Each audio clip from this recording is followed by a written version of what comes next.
kahit na anong gawin mo, meron at meron silang masasabi sa iyo. At minsan, wala ka mang ginagawa, palagi silang may panirang salita sa iyo. Amen? Halimbawa, kung palagi ka nagtatrabaho, ang pintas, workaholic ka daw. Kung naman ikaw ay nagninegosyo, anong sabi ng iba? Matakaw ka sa pera. Kung ayaw mo magpahiram, sinasabi nila, madamot ka. Kung wala ka pang trabaho, tamad ka. Kung empleyado ka, tinatawag kang alipin ng boss. Kung nangungupahan ka, pinapayaman mo daw yung may-ari ng apartment. Kung nagpagawa ka naman ng sarili mong bahay, sabi nila, marami ka daw utang. Kung naman bago ang iyong sasakyan, mayabang ka. Kung palagi kang kumakain sa labas, magastos ka. Kung naman may kasama kang babae, babaero ka. Kung wala kang kasamang babae, bakla ka. Kung nagpo-post ka ng picture palagi sa Facebook, papansin ka daw.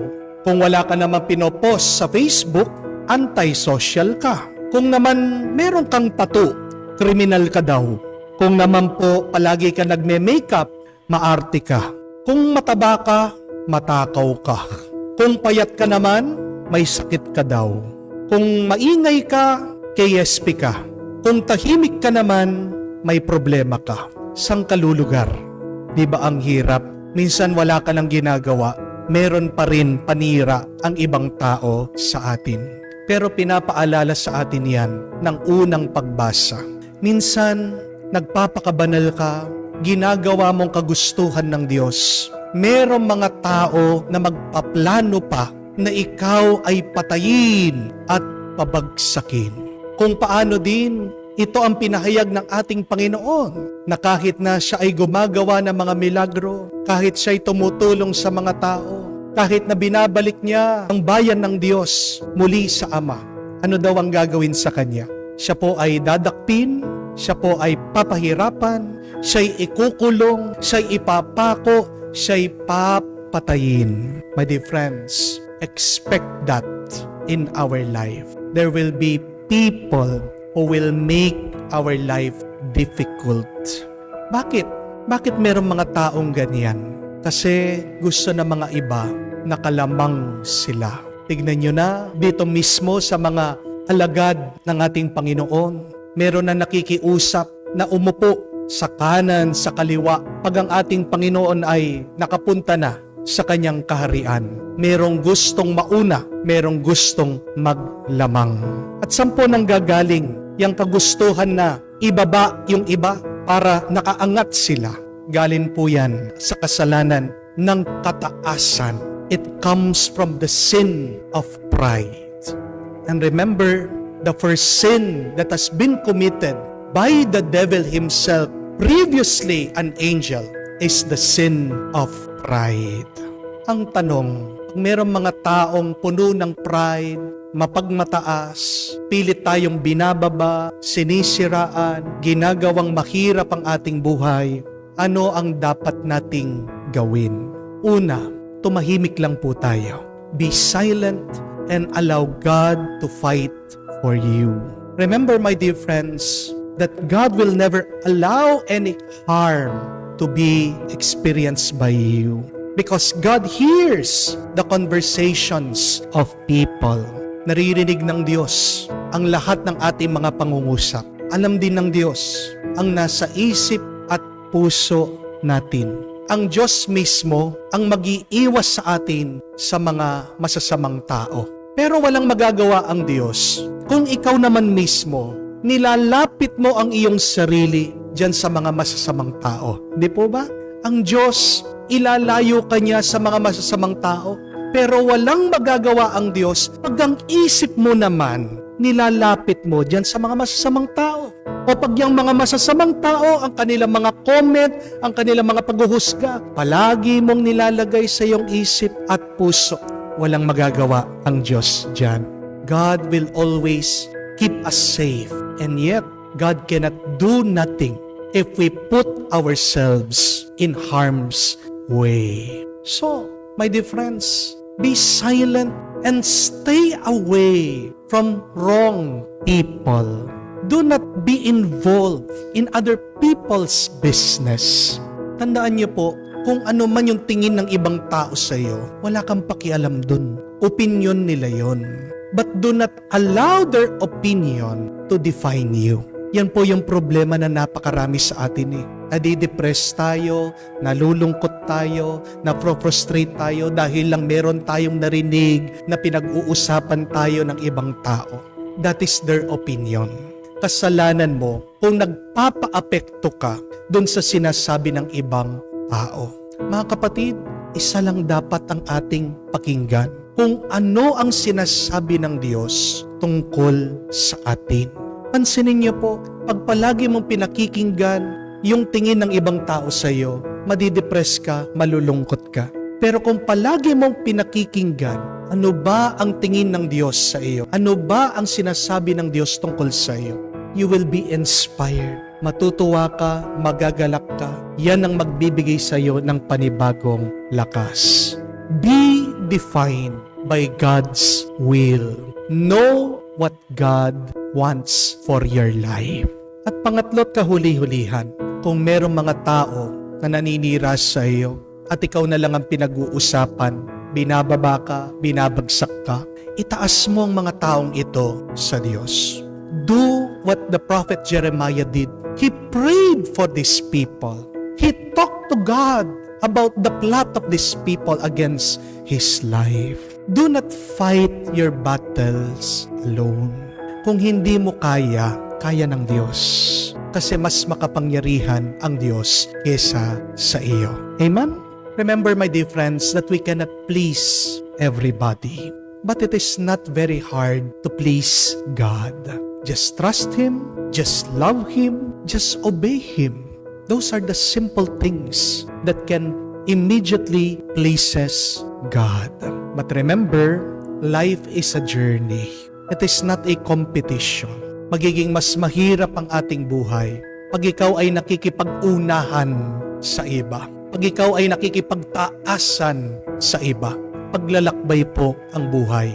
Hindi po ito pakikipaglabanan sa ibang tao. So live your life without worrying about the judgment, about the plans, about the opinions of other people. Just do your mission. Just try your best to please God, and you will have peace in your life.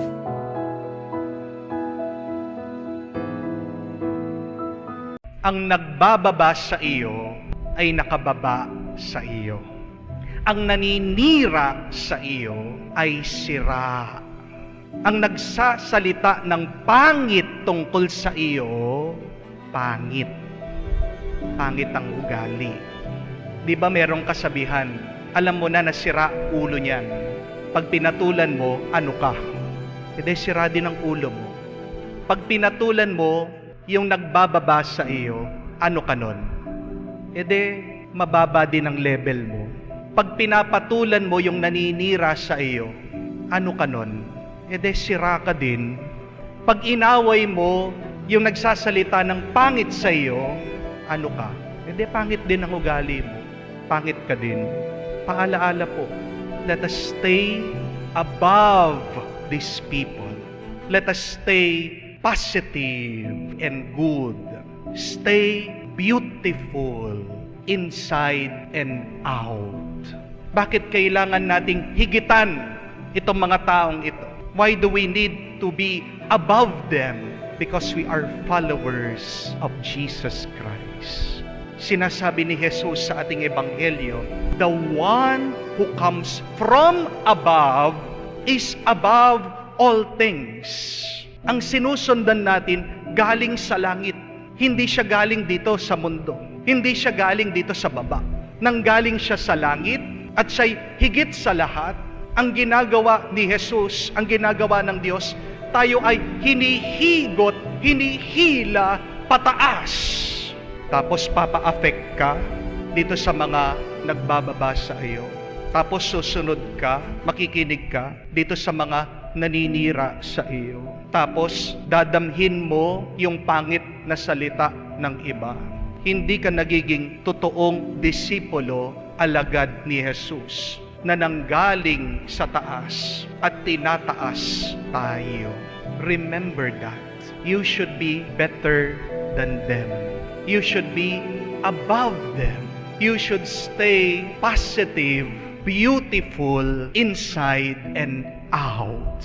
Kung paano po narinig din natin sa ating pagbasa, itong si San Pedro, pinagbawalan siya ng mga Hudyo, pinigilan siya sa pangangaral tungkol kay Jesus. Siya ay tinreten, tinatakot na, pero hindi siya nagpaapekto. Kahit na nakikita niya na nagagalit na sila at konti na lang mapapatay siya, wala man sa kanya. Pinagpatuloy pa rin niya ang kanyang misyon. At ganyan din po ang paanyaya sa atin. Ganyan din po ang hamon sa atin. Continue the good that you are doing. Draw strength and inspiration from that. Huwag kang maghahanap ng lakas sa salita ng ibang tao. Dahil madalas, ang ibang tao, imbis na iaangat ka na mga yan, ibababa ka nila. At ang nakakalungkot na realidad, hindi po ba? Kung sino pa yung mga malapit sa atin, kung sino pa yung ine-expect mo na pagmumulan mo ng suporta, pagmamahal, malasakit, bakit sila pa yung unang nagbababa sa iyo? Bakit sila pa yung nakakasakit sa iyo? Bakit sila pa yung naninira sa iyo? Where should we find the inspiration to rise above our life here on earth, to rise above our problems and challenges? Find strength and inspiration on the good that you are doing. Tandaan niyo po yun. Pag meron kang mabuting ginagawa, focus on that, remain in that, you will feel good. Merong balik yung mabuting ginagawa mo. And find inspiration in your faith in Jesus. Dahil nga yung pananampalataya mo dito sa Diyos na nanggaling sa langit, na higit sa lahat, siyang mag-aangat sa iyo. Siyang humihila sa iyo pataas. Sabi ng ating Panginoon, kung magfo-focus ka dito sa mundo, mananatili ka lang dito sa mundo. Pero kung itutuon mo ang iyong isip, ang iyong puso, ang iyong kaluluwa sa langit, abay, yan din ang mararanasan mo sa iyong buhay, makalangit. Alam niyo po ba, yung mga tinatawag nilang bulls, yung mga toro, hindi po umaatake yan ng mga mas mababa sa kanila. May nakita po akong video, di ba, sa rodeo, kinakalaban po yan, yung mga toro, yung mga bulls. Umaatake lang, sumusugod yung mga bulls, yung mga toro, pag nakikita nila, ka-level nila. Pero pag nagdapa na yung tao at nakikita ng toro, hindi niya ka-level, hindi niya papansinin. Napakaganda pong ugali, no? Hindi mo kailangan awayin yung nasa baba mo. Magandang paalaala po yun. Hindi mo kailangan atakihin yung nasa ibaba mo. Kasi hindi mo ka-level. Puntahan mo, kausapin mo, yung mga ka-level mo lang. Bigyan mo ng pansin kung paano mo iangat ang iyong buhay at iangat ang buhay ng iba. Pero pansinin mo, pag sa mga tao na nakakaharap mo, pag binababa ka nila, pag sa pakikitungo mo sa kanila, lalo ka nasisira. Maganda na lumayo-layo ka. Iwan mo yung mga yan. Let us spend our life trying to rise above, to be better, to follow Jesus, to be above all things. Dahil lang uuwian natin pagkatapos ng buhay na ito, hindi dito sa mundo o hindi doon sa langit. Ang pinakamasakit na pwede nating sabihin sa isang ina ay pabaya siya. Ang pinakamasakit na pwede mo naman sabihin sa isang ama ay wala siyang kwenta. Ang pinakamasakit na pwede mo naman sabihin sa isang anak, sa isang bata, ano po? Yun ay ampon siya. Ang pinakamasakit na pwedeng sabihin ng isang mister sa kanyang misis, ano po? Yun ay pangit ka. Ang pinakamasakit na pwede mong sabihin sa isang nagluluto, ano po? Yun ay hindi masarap ang pagkain. Ang pinakamasakit na pwedeng sabihin sa isang guro, na wala siyang isip, na tanga siya. Ang pinakamasakit na pwedeng sabihin sa isang may sakit ay hindi na siya gagaling, mamamatay na siya. Ang pinakamasakit na pwede mong sabihin sa isang pari, yun ay masama siya. Sa Diyos, ano kaya yung pinakamasakit na pwede nating sabihin sa Diyos?